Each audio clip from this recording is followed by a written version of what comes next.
You're listening to Left Up the Valley 2.0, Atheist, Skeptic, and Humanist Radio. All right, our next guest, our returning champion author Bernard Lamborelle, to talk here about his new book. He's a snappy dresser and a snazzy dancer. Bernard, thank you so much for coming back on the show. Hey, hello, Kevin. Hello, everyone. Thanks for having me. Hello. Welcome back. Welcome back. Yeah, that's great. Last time we had you on, you talked about your book, The Covenant. For people that might have missed the show, maybe you'd be so kind to give us a quick bio as to who Bernard Lamborelle is. Yeah, absolutely. I'm the most unlikely candidate to have written this piece. And like somebody said, maybe the only one who could have done it. So it was kind of an interesting thing. But yeah, so I'm Bernard Lamborelle, and I've got an engineering background. And along the long path of this work, ended up signing up for a master in the biblical studies, learned biblical Hebrew, historical criticism, and all that good stuff. And ended up writing a book called The Covenant, in which I argue that the God of Abraham was not a deity, but was an actual king of Mesopotamia, which memory was elevated to the rank of deity. And I would argue that change of premise, because that's the only thing I'm suggesting, is just a change of premise as opposed to a deity, looking at him as a lord, a king, allows and enable us to kind of project the story where it belongs, which is in the Bronze Age, in the context of the cult of the dead, and actually understand where the dichotomy between maximalist and minimalist, believers, unbelievers in certain ways. Some people will argue, no, it's a historical fact. No, it's not. How we can actually solve that, the two together with a new synthesis. And so the idea is to present that. And the new book is a nonfiction comic, which, because what I realized is with the original book, there's a lot of technical details, a lot of knowledge on history of ancient Israel that is required to kind of understand. And so I kind of lost some people in the actual story. And this is what the new comic is trying to address, is to present it in a real story so that people can actually embrace it, follow it, and really understand how it happened. So you're essentially saying you dumbed down the book in the second book for. There you go. This is why I'm here. Come on. I simplified the argument. That's right. Yeah. Okay. Yes. I always Not thought dumb down. How dare you? The story of Abraham is a very interesting one, because I think of all the biblical characters, people don't pay a lot of attention to Abraham, but the religious do. You know, all three Abrahamic faith, and they call him Abrahamic faith exactly for that, and they pay great reverence to the man. So I think your premise there of actually the God of Abraham being an actual person, a possible actual person, I think was very, very interesting. Yeah. Actually, what I'm trying to do in this nonfiction comic is, because it's a beam of evidence and causalities. You know, it's all about painting the context, and I'm using a beam of evidence that includes a literal reading. So it's very important for people to understand that it's just not an interpretation of the text. It is the actual text in Hebrew, or even a translation works actually quite well. And then it's also showing how the story, which most biblical scholars pretend or will say today that, especially Genesis 14, which is kind of the War of the Kings, does not fit the narrative. And when you approach the text from a theological perspective, indeed, you kind of wonder, what is this piece doing there? And yet when you approach it from a secular perspective, you understand that Genesis 14, this War of the King, actually sets the entire, it paints the backdrop for what's happening next, which is the covenant. And so same thing, it also uses chronology, and it uses different aspect, and I'm kind of using different color scheme in the nonfiction comic, so that people understand and realize, okay, the green is related to the context or the narrative, the blue is the actual chronology, etc. And so I'm trying to kind of present it in one schmoosh, how it all ties in together in a very complex and unique way that would be virtually impossible to achieve if there wasn't some substance behind it. I find it very interesting that you mentioned, the literal writings here, and I think it's one of the things that I think we have a tendency to make maybe as a mistake. We look at it through the eyepiece of looking at the past, but at that time there was no reason to think that the Hebrews wouldn't be saying these things literally instead of saying some kind of interpretation. Is that really what does your work, when you talk about literal taking into the context there, is how do historians feel about that? Do they use the same approach? It's actually interesting because so far historians have been reluctant to look into this work, and it took me a long time to understand why. I've always figured, reasonable people, critical thinkers, if you present evidence, people should be able to evaluate the evidence and say, well, it makes sense or it doesn't make sense, right? Mm-hmm. But they should at least be able to look into it. And what I'm finding is that anybody who's studied in biblical studies, have all approached these stories from one of two camps. But in both camps, the premise is that Abraham was a religious character and that the story is a religious story. And that, of course, he's making a covenant with a deed. And for atheists, well, that doesn't make any sense. Just on the surface, it makes no sense, right? So this is not historical. There's no history. Next, move on, And while for the religious people, well, they will argue it's true, but they're looked at. Obviously, they're not interested in trying to evaluate the possibility that their God could have been just a mortal king. So I find that confirmation bias and first impression are my biggest enemies. Everybody comes to the table with an already preset suggestion. Probably you by now are hearing this. If it's the first time you're hearing this, you're thinking, well, where is this guy coming from? And yet the people that are giving me the better response are critical thinkers that do not have a particular background in biblical studies and are still open, are not immediately rejecting the idea before reading the arguments. Mm-hmm. And so they're actually taking the time to analyze the argument and figure, okay, this actually makes sense. So I figure it's just a question of time for historians and other people to consider it more seriously. I hope so. At the same time, I hope not, because when it comes to anything historical and biblical, it takes a long time. I mean, think of Thompson, that basically postulated in the 70s that Moses was fictional, and to this day, people are. I mean, he's been vindicated by now, but to this day, people are still fighting against the idea. So it may be quite a while before your book actually sees vindication. Do you think that sometimes maybe it's because as humans we have a very binary way of thinking? Atheists, it's got to be myth, or it's not. You present your book is essentially presenting option C, a different option altogether. Exactly. And I think if you were born in a Christian family, the odds of you becoming Muslim or Buddhist or whatever are much smaller than somebody who was born in India or in a Muslim country, right? It happens, but the odds are extremely slim. Mm-hmm. And I think it's a similar thing with scholars, biblical scholars. They've basically convinced themselves for the last 50 years or so.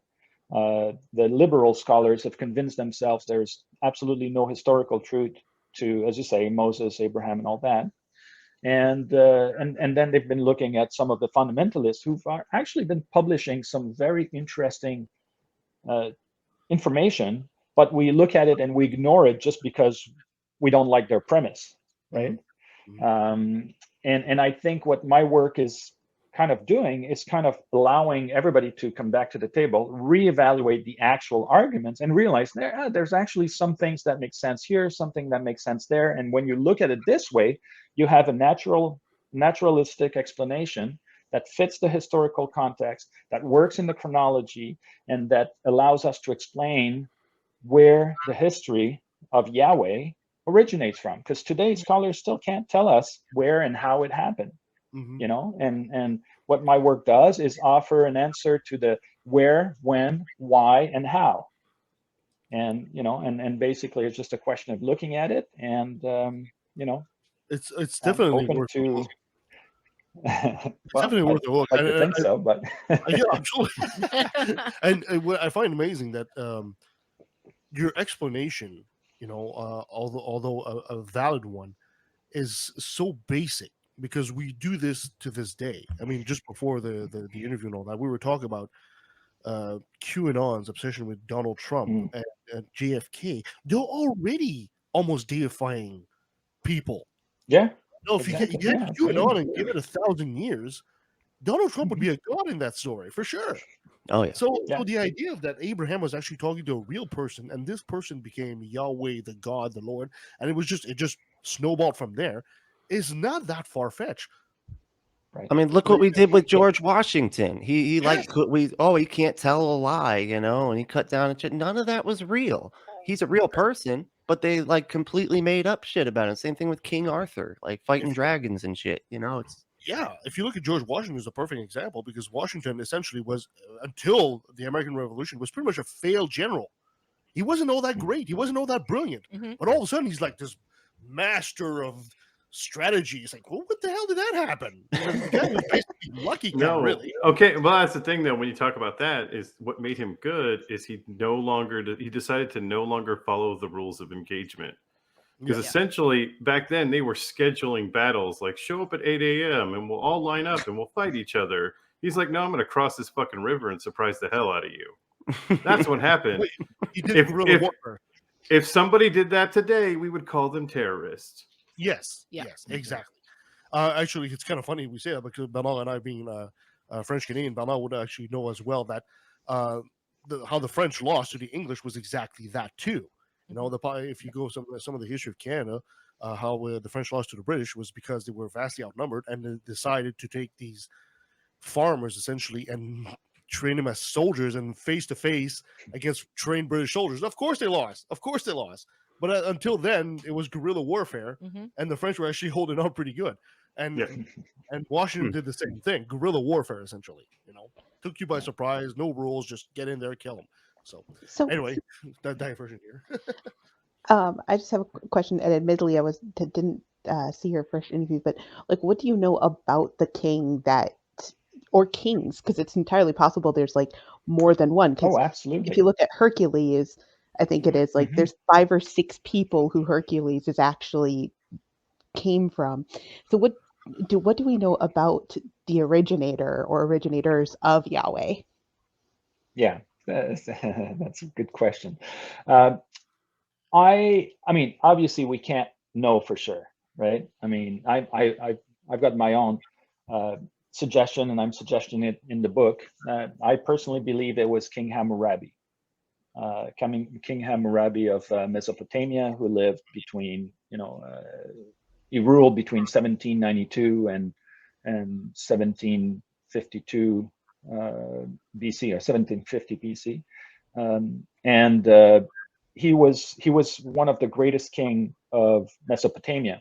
Now, I did not settle on him because he was a great king, but because his life, his ambition, and the needs of the time made him the perfect candidate. And as I dug into his story, you realize that there are some very specific things in the Bible that allows us to kind of see how his life and the events happening in the story of Abraham actually offer a perfect match, which again, it could all be accident, but it's a sequence of event that is, wow, when you start aligning so many of the evidence, it's harder. But again, for me, that is not the critical point. Whether I'm right or wrong on that, it's a suggestion that I guess it's a good guesstimate. But I think, as Kevin mentioned earlier, we have to look first and foremost at the historical context and what was going on back then. And the cult of the dead is, interestingly, it was the most common practice in ancient Israel and Canaan, and it's very little studied. There are very few people that are studying the cult of the dead in ancient Israel. Why? Because it doesn't relate to Israel, right? It's foreign, right? It's the Canaanite. They're the bad guys, right? So we don't study that, and yet you realize that throughout Israel history, there's two themes in the Bible: the gift of the land and the descendants, right? And the covenant, right? So the covenant between the Lord and his people, and the gift of the land. And those are the two themes. And those are two themes that are recurrent in practice of the dead. The reason we worship or we celebrate the dead is significantly because they are the markers of the land that belongs to the generations. Okay, and Francesca Stavakospoulou has written a very good book on the land of our fathers, which really discusses that and the significance it had and the influence it had on the Bible. So interestingly, she never, again, challenged that premise of Abraham. And I think if she did, it would be extremely interesting to see her reaction. Quick question. Do you want to borrow my time machine? Oh, yeah. Benjamin's got a DeLorean somewhere. No, yeah, absolutely. Hammurabi, I think, is a good candidate. He was also known as the lawmaker, right? Yes. But the aspect I kind of have a bump into here is, and I don't know much about Hammurabi. Maybe you can enlighten me here. But was Yahweh was known as essentially at first a war god? Hammurabi, being the lawmaker or the law bringer, was he also a military general, or was he prone to war? Yeah, I mean, he conquered most of Mesopotamia. He's the first, he's the sixth Babylonian king, and the first one to really expand the empire of Babylon all the way up to Aleppo. I mean, we don't have evidence that he had an influence over Canaan, right? We don't have those tablets that would prove that he's been there.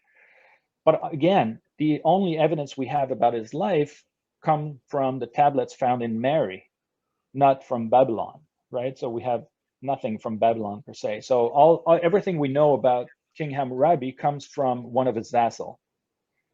And when you look at the geography of the Fertile Crescent, you realize that the way to trade between Babylon and Egypt was to go through Canaan.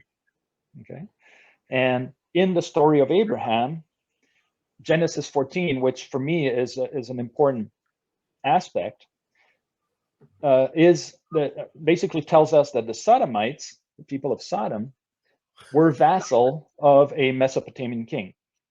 Okay, and they decided to revolt, and those kings came for a punitive campaign. And as they came for a punitive campaign, they took Lot, which is Abraham's nephew, and went away and took all the people and the goods of Sodom and took off with that. And that's when Abraham comes into play and basically chases them with 300 something mercenaries, chases them, defeats them, recoup all the people, brings all the goods back. And it's clear when you read the text, you wonder, okay, so what happened with these Mesopotamian kings? Why aren't they, if they were so powerful, why aren't they retaliating? Well, next chapter, the Lord shows up, makes a covenant with Abraham. And you understand why he makes a covenant, because it's such a distant region. He needs to ensure the trade. He needs to make the trade open so that the goods can actually flow between Mesopotamia and Egypt. And a little later in the story, obviously you have the whole issue about the descendants and so on, and we can talk about that. But in Genesis 19, the Lord hears that the people of Sodom, he hears rumors that they're still not behaving well, right? What does he do? He decides to crush that city. He sets an example out of the city.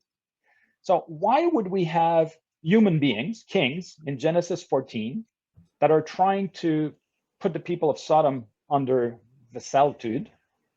And why would a god or a deity destroy them in Genesis 19? You know, it's clear that it's the same intent, the same desire in the whole story. And so that was the initial impetus that when I made that connection, I'm like, there's something weird happening here. And, you know, we need to investigate that. And ever since I started digging into that and using the premise that this Lord could have been a mortal, which was in league with those Mesopotamian king, everything lines up. So the story of Sodom and Gomorrah never did make a lot of sense. It kind of stands out as really weirdly in the Bible. But if you put it into a historical context, where this Lot character essentially just escapes from a city that's being destroyed, that makes a lot more sense than this whole, you know, turn to salt and all that stuff. Yeah, that's a common story, right? Like, it's a very common thing. Struck down by somebody who doesn't like what they're doing. We're escaping. Cool. Yeah, the Lot's wife probably got killed in the way there, but it turns into a more dramatic story when you're retelling it. Because especially if you're like a manly man, you don't want to tell anybody that some, you know, random soldier killed your wife and you couldn't fight him off. No, she turned into a pillar of salt because of God. That's what happened. That's totally what happened. It was her fault, really. I mean, you know, she turned around and looked at it, and that same manly man, he couldn't just fight some soldiers, so he had to escape and run away because it was, you know, Armageddon happening. You know, you can't fight that, so I might as well run. So yeah, that makes a lot more sense than this whole Sodom and Gomorrah story to begin with. And the other aspect. Oh, sorry. Go ahead. And for a leader to go on a military campaign, especially to the outer side of his border or territory, he would have to spend a lot of resources maintaining that. So it makes a lot more sense for him to diplomatically have an agreement with the tribes in the area, say, okay, guys, let's not fight each other and let's keep the trade route open. You stay on your side, I'll stay on my side, and we'll just trade instead of fighting. That makes a lot more sense than this whole biblical narrative. And when you look at the actual story, and you look and you try to understand, and again you visualize this Lord as a mortal, and you get to the city of Sodom, you realize what's happening is that the Lord sends messengers. You know, in the Bible we read angels, but angels just come from the Greek angelos, and that means a messenger, right? And in Hebrew it's actually malak, and Melech is a king, and malak is a messenger for the king. So it's clear that he's sending some messengers, two messengers. And why are they threatened by the mob to be raped? Because they represent the authority that has kept them under servitude for 12 years. You know, these people, this Lord has kept them under servitude for 12 years. And they revolted in chapter 14. And now they see these missionary coming to inquire of the status of the revolt in the city. They want to rape them just to show them, because, you know, rape has been used all along history as a way to indulge pain and humiliation on you know, and so when you look at it that way, then you understand what happened, you know. Seems there was a lot of bad blood back then, that's for sure. Yes. I was just goes with it, because we also always hear about the angels being, you know, these multi-eyed creature whatevers, and it's like, but then in this one time they came in human form, and it's like, well, why couldn't they do it when that guy was doing mushrooms? Right, exactly. I mean, in Genesis 18, Abraham sits under the oak tree and 3 men shows up, right? Who are these men? You know, well, they're Hammurabi and 2 of his key guys. I'd like to see a sketch where Abraham was the 3 Stooges that showed up. That would be great. Yeah. Oh, that makes So- that makes a lot more sense. That whole thing there makes a lot more sense, historically speaking. But the problem is with all this, and maybe I'm assuming this is also the problem that historians might have, is how do you go about improve this? This is the problem, right? You can't you can say angels, and you, like you said, you're Malak, and it makes perfect sense, makes absolute perfect sense, but it's still short of hard evidence. Absolutely. Yeah. And I've been working on this, call it an investigation or whatever, for the last 2 decades. I was much younger when I started. And and all along, what I've been trying to do is find the one evidence that would make this impossible or unrealistic or whatever, right? And every time I was challenged and I would dig into it, I would, no, this fits perfectly, timing wise and all that. I mean, chronology is another big issue in the Bible.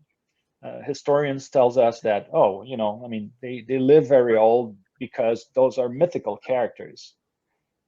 But again, if you take the attitude that Abraham made a covenant with a Mesopotamian king, in Mesopotamia, they were not using the decimal base like we use today. That's right. They were using the sexagesimal base. And some people have thought or looked into maybe these numbers in the Bible are not, decimal base, but nobody looked into them as a failed conversion from sexagesimal. Mm-hmm. And yet we know that at the turn of the millennium, the first millennium BC, mathematicians and scribes were not really good at converting from sexagesimal. That was a base that was no longer used. And so when they had to convert it, they would make a very simple mistake. They would basically convert it as if they were fractions. So they would take like 15 divided by 60, as opposed to taking 15 as an integer. Because 15 years, whether you are in sexagesimal or in decimal, is 15 years. But when you take them as fraction, you end up with numbers that are bigger, because you didn't have a zero back then, so you end up with a number that is bigger. So like, if you look at all the dates in the Old Testament and you fix them, and the solution is very simple: multiply by 0.6. Mm-hmm. And if you multiply by 0.6, all the dates, all the ages, everything except one, which is the death of Abraham, because they claim he died at 175 years. And that number, even if you multiply by 0.6, is still very high. Mhm. But other than this one number, every other number starts lining up. It allows us to line up between, one of the challenge in looking at the Exodus, you mentioned the Exodus earlier, is that the dates are going like this. Depending where you go and you start and you end, they're all over the map. But if you multiply them by 0.6, you actually realize that they do this, and they meet at one point, which is the Battle of Kadesh. And anyway, without going into the detail, but I think the Battle of Kadesh is the time when Egypt, which was occupying Canaan, started withdrawing from Canaan. So it's not that the Israelites left Egypt, it's that Egypt withdrew from Canaan. And so that was the liberation of the Israelites. Ooh. So, I think from a mythology standpoint, it's easy to see how, how that can make that extra step, because, a story like this can easily become mythology. Okay. I did the math for Abraham. Sorry. Oh, yes. Nice. Not that it was that hard. I mean, phones, Quiet nerd. calculators. Yeah. Oh, I'm totally a nerd. And it's one of those. It's like, it's higher than what we would definitely expect to see from that age, but it's not within the realm of impossibility. People have Right.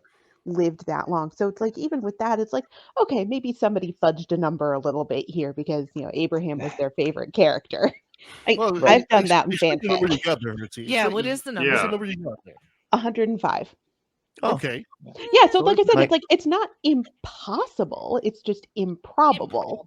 Yeah. my great grandma lived to a year longer than that. You know, Really? 106. I mean, Mine was 100. Yeah. Yeah, and similar to a generation. You talk to any anthropologist, and sorry, my French as well. They'll typically use like 20 years as a generation, 20, 25 years as a generation.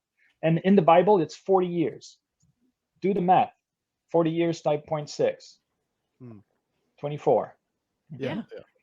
Sarah gave birth at 90-year-old.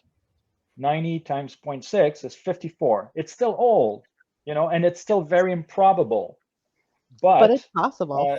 But it's not it is impossible. possible. And that's part of the story too, isn't it? That she couldn't have a Exactly. she was, yeah. And it makes Yeah. you're right. It falls into place so easily that if the Hebrews have just been liberated, because for example in Exodus, you think if they spent all this time in Egypt, but they've never mentioned the pyramids, they never mentioned the Sphinx, they never Right. mentioned the temples, they don't mention nothing. You really think 1 million Hebrews would just leave Egypt all of a sudden? No, that makes no sense. And wander 40 years in the desert when it's a 6-day walk. It makes no sense whatsoever. But I heard tomorrow- too. Oh, I was Go gonna say, ahead. and not leave a shred of evidence. yeah, But you you know, were there. Yeah. I heard it was anti-Egyptian propaganda, but from like back then. I had heard Oh, it could very well top be. someone saying it was anti-Egypt propaganda. I don't know. Yeah, I mean, I'm sure there's. Yeah. Well, I mean, the only other thing that I was going to mention is that I don't know if you guys are familiar with the concept of divine counsel. In Ugarit and ancient Israel, there was this in really ancient Israel before Yahweh, right? There was this concept of divine counsel, where El was the major god, and then Baal was kind of a sub god, and it was Asherah that was part of this, and they were overseeing the smaller gods.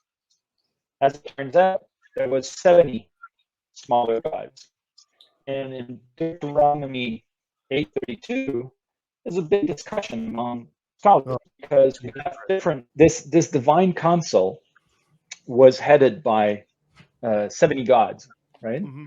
And in Deuteronomy 8:32, scholars have been arguing around that passage, the Song of Moses, because in some textual witness, so in some version of the story, some version of the ancient text, we have the 70 gods. In other texts, we have the 70 sons of Israel. And people have been arguing, well, which one is correct? Was it the 70 sons? Like, is God dividing the earth between the 70 sons of Israel or between the 70 gods? Well, it's the same thing, right? Those sons were perceived as small deities.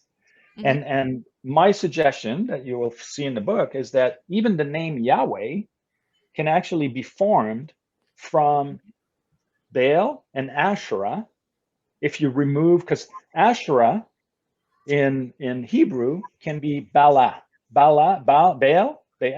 is a male deity, Baal-ah is a feminine. And so Baal and Baal-ah can be Baal and his wife, right?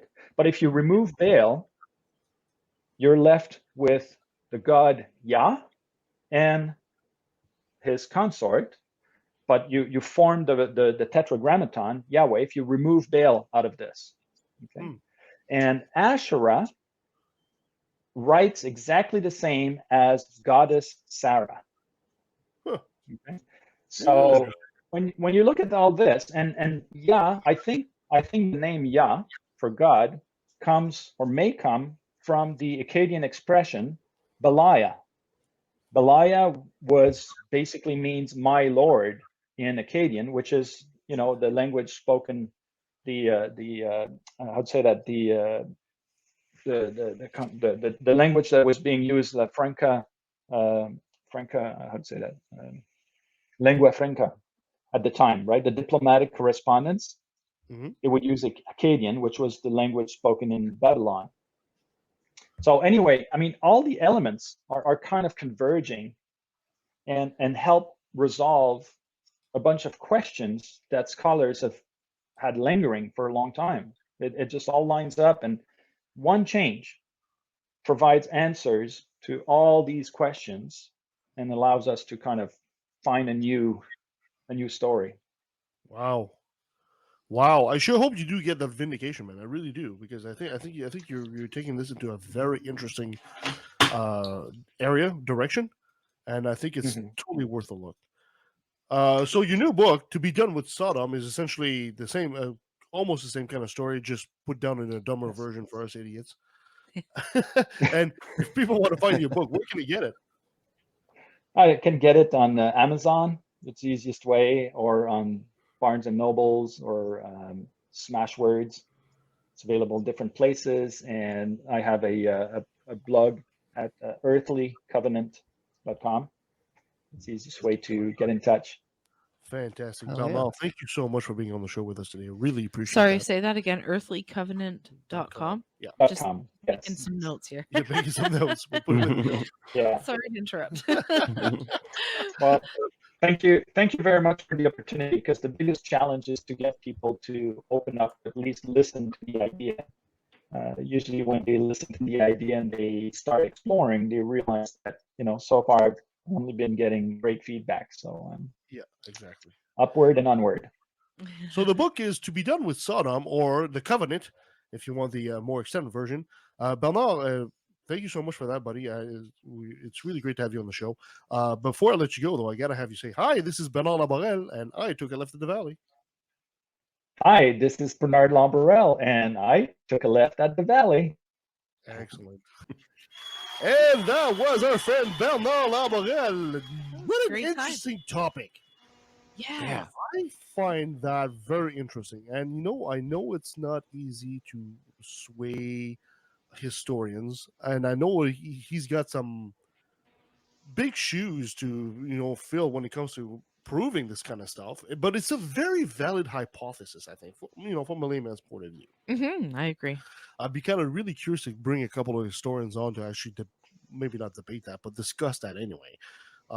Because to me, it makes a lot more sense. What he's saying there, I mean, it's a bit too coincidental. Just the idea of, Hammurabi being the lawgiver, and they always talk about law and law giving when they refer to God and Yahweh. It seems a bit too much of a coincidence to just let it pass and dismiss it like that. And all the stuff we went through, Egypt and all that stuff. Anyway, the book is The Covenant, or To Be Done With Sodom, if you want the dumber Kevin version. A nonfiction comic, so it's not even just a book with words. Yeah, exactly. It's got pop-up pictures. It's got pictures. Yeah, it reminds me of the Christian comics I used to read when I was a kid. Yeah, it's pretty cool. Yeah, exactly. So I think it's going to be very interesting to watch this happening down the road, and hopefully, he's onto something. And anything that can make us understand more what actually happened during that time, I think, is going to be worth it. I agree. So excellent. So perfect. So Bernard Lamborelle, keep an eye on him, and we'll see what's happening in the future. Well, thank you so much to Bernard Lamborelle for being our guest, and thank you to my co-hosts Sabrina, Brantley, Benjamin, and Hertzy, and thank you for listening. You can follow us at leftatvalley.ca. You can find us on Facebook, facebook.com/Left at the Valley, on Twitter at LATV Podcast, on YouTube, youtube.com/Left at the Valley, and somewhere on Instagram as well. I think it's Left at the Valley as well. Okay, you can send us an email at leftatvalley@outlook.com. And you can find us on Patreon, patreon.com/Left at the Valley, and you can become a patron and help the show. Wherever you find us, wherever you listen to us, give us a 5-star review. It helps us. It helps others find the show. All right, coming on the pipe. But before that, Brent Lee, what do we got coming on there with Unapologetics? Give us a quick plug. Yeah, Wednesdays at 11:30 p.m. Eastern Standard Time. It's a lot of fun. We're just we're hanging out and watching videos and discussing topics. It's a lot of fun. Talking shit. Yeah, it's talking shit. And watching the videos. The music videos has got to be my favorite part. So yes, talking to the people on YouTube comment negatively about us. Yeah, anyway, it's great.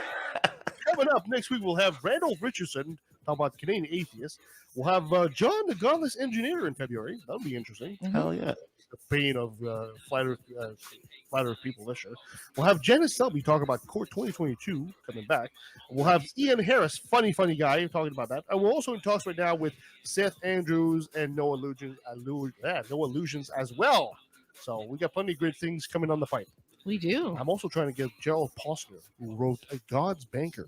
So that's going to be a great one to talk about as well. Interesting. So I've just confirmed it's Instagram.com/Left at the Valley. It wasn't, but I just changed it. Okay, so fair enough. And it's Patreon. It's patreon.com/LATV, right? Yeah. Yes. Don't forget that. Just making sure. Yeah, a little different there. Anything else on me, Dad? Have a great week as always. All right, guys. Until next time. Keep living the journey. Do it. Get it.